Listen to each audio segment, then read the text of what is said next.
गुरु हमें ये शिक्षा देते हैं कि तुम सतत हमेशा हरि नाम सिमरन करते रहो, जाप करते रहो, इसी जगत में रह के जगत के काम करो और सिमरन करते रहो। तो याद रखिए, सेवा और सिमरन का गुरु जो है एक आदेश देते हैं और आशीर्वाद देते हैं कि इस जगत में रह के सेवा करो जगत की, और इसी जगत में रह करके प्रभु का नाम सिमरन करो, तुम्हारा कल्याण हो जाएगा। श्वास श्वास में राम भजो, वृथा श्वास मत खोए, ना जाने इस श्वास का कभी आना होए ना होए। तो इसीलिए कहते हैं, गुरु महाराज का आदेश है कि आप जब जाप करते हैं तो श्वासों की माला से सिमरन करें। गुरु और शिष्य का वह नाता है, कहते हैं कि अंदर हमारे हृदय में जो अंधकार है उस अंधकार को मिटा करके प्रकाश उजाला कर दे, भर दे हमारे हृदय में जो प्रकाश, वही हमारा गुरु है। जेके मीडिया देखने वाले सभी दर्शकों और सभी भक्तों को राधे राधे। जय बद्री विशाल जी की, जय भगवान साक्षी गोपाल जी की। तो जिस तरह से हमने आपको कहा था कि महाराज जी सांबा पधार रहे हैं, सांबा की पावन धरती पर आज महाराज श्री संत बालक जोगेश्वर दास जी महाराज पहुंचे हैं और यहाँ पर तमाम भक्तों ने, शिष्यों ने महाराज जी का आशीर्वाद लिया, भगवान साक्षी गोपाल जी के दर्शन कर उनका भी आशीर्वाद प्राप्त किया है। तो मैं आज सांबा वालों के लिए एक संदेश जो महाराज जी के मुखारबिंद से लूँगा, लेकिन उसके साथ साथ आज जानेंगे कि गुरु और जो शिष्य का जो अटूट बंधन है, इसके बारे में भी जानेंगे। महाराज जी, सबसे पहले तो सांबा की पावन धरती पर बहुत बहुत आपका स्वागत है। भगवान साक्षी गोपाल जी को लेकर आप आए हैं, तो क्या कहेंगे आज सांबा वालों को, सबसे पहले क्या संदेश रहेगा महाराज जी? जय बद्री विशाल, जय साक्षी गोपाल, सत्य सनातन धर्म की जय हो। सांबा की धरती धर्म नगरी है, ये पावन पवित्र नगरी है। यहाँ सांब की नगरी कहते हैं, भोलेनाथ की नगरी है। यहाँ श्रद्धा और विश्वास और प्रेम की कोई कमी नहीं है। तो जितने भी यहाँ पर श्रद्धालु निवास करते हैं सांबा की धर्म नगरी में, सभी को मेरा बहुत बहुत नमस्कार के साथ साथ शुभकामनाएँ, बहुत बहुत बधाई देता हूँ इस गुरु पर्व की। और आप लोगों की जो श्रद्धा है, आप लोगों का जो भगवान के प्रति विश्वास है और प्रभु को जो आप प्रेम करते हैं, मैं भगवान से प्रार्थना करता हूँ ये आपकी श्रद्धा, विश्वास और प्रेम वाली भक्ति जो अटूट संबंध होता है, ये आपका बना रहे। मैं भगवान से आप सबके लिए मंगल कामना करता हूँ, शुभ कामनाएँ करता हूँ, भगवान से प्रार्थना करता हूँ कि आपकी ऐसे ही भक्ति बनी रहे।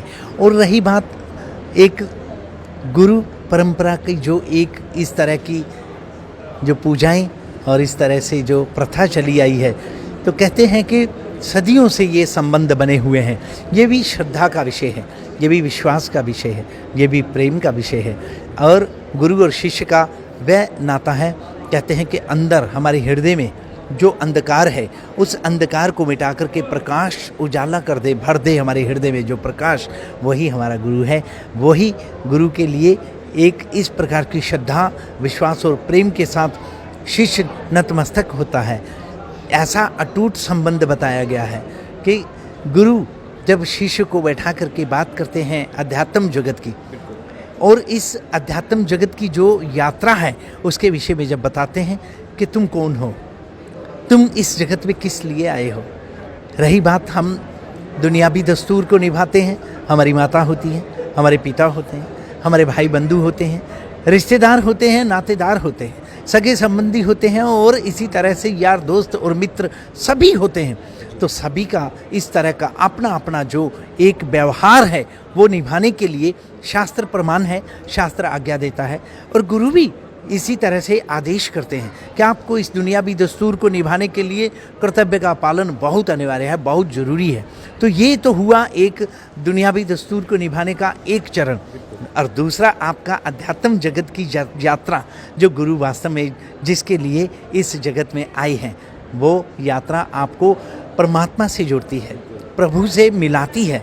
आपको ये ज्ञान होता है कि मैं आखिर हूँ कौन और किस लिए इस जगत में आकर के ये व्यवहार के जगत में इस दुनिया के संबंध को निभाते हुए, और फिर मैं इस तरह से उस परमात्मा को प्राप्त कर सकूं, तो इसके लिए गुरु की आवश्यकता पड़ती है।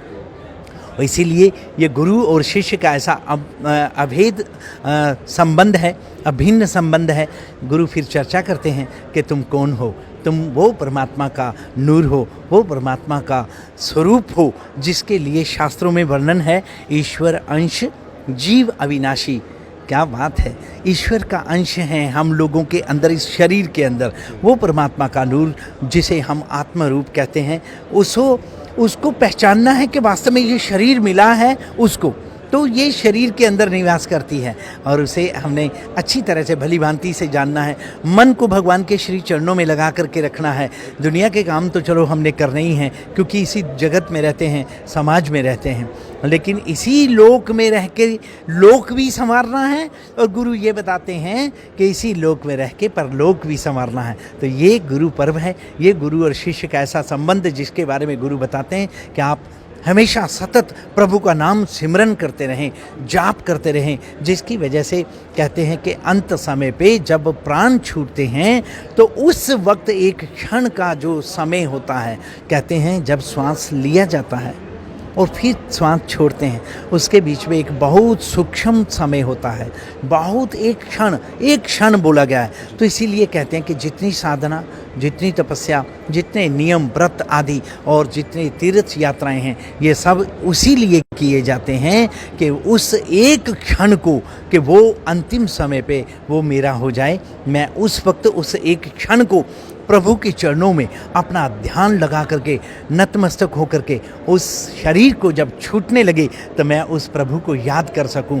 इसीलिए गुरु की आवश्यकता पड़ती है। इसीलिए गुरु हमें ये शिक्षा देते हैं कि तुम सतत हमेशा हरि नाम सिमरन करते रहो, जाप करते रहो, इसी जगत में रह के जगत के काम करो और सिमरन करते रहो। तो याद रखिए, सेवा और सिमरन का गुरु जो है एक आदेश देते हैं और आशीर्वाद देते हैं कि इस जगत में रह के सेवा करो जगत की, और इसी जगत में रह करके प्रभु का नाम सिमरन करो, तुम्हारा कल्याण हो जाएगा। और ये गुरु पर्व और ये गुरु और शिष्य का भिन्न संबंध।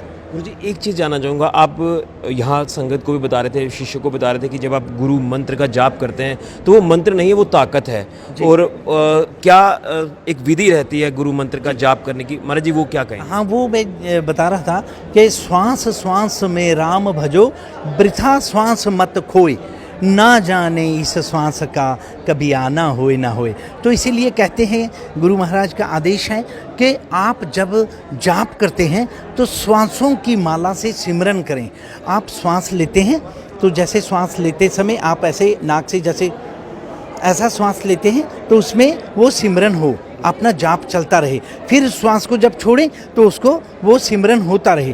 तो इसको अभ्यास में लाएं। इस तरह से अपने श्वास को हम प्रभु के नाम का सिमरन करते करते उस श्वास को जब हम लेते रहेंगे और बार बार करत करत अभ्यास, जड़मति होत सुजान, रसरी आवत जात है सिल पर परत निशान। तो अगर हम इस तरह से अभ्यास करते रहेंगे तो एक टाइम ऐसा जिसकी हमें परम आवश्यकता होती है अंत समय पे, तो उस टाइम पे परमात्मा की और गुरु महाराज की कृपा होगी और हमें वो परमात्मा का आशीर्वाद प्राप्त होगा जिसके लिए मानव जीवन मिला और मानव जीवन का लक्ष्य प्राप्त होगा। महाराज जी बहुत बहुत धन्यवाद। तो महाराज जी ने गुरु और शिष्य का जो रिश्ता है उसके बारे में भी बताया, लेकिन आपको जो गुरु मंत्र दिया जाता है गुरुओं द्वारा, तो उसका आप जाप निरंतर करें और मन से करें, श्वास से करें, यही आपको जो वो परमात्मा से सीधा मिलाएगा। मैं यही कहूँगा, क्योंकि महाराज जी ने तो बड़ी सारी अहम चीज़ें बताई हैं। अगर आप इन चीज़ों को फॉलो करते हैं तो आपका जो सीधा डायरेक्ट जो आप कह सकते हैं कि जो लिंक है वो भगवान के साथ बन जाता है। इसलिए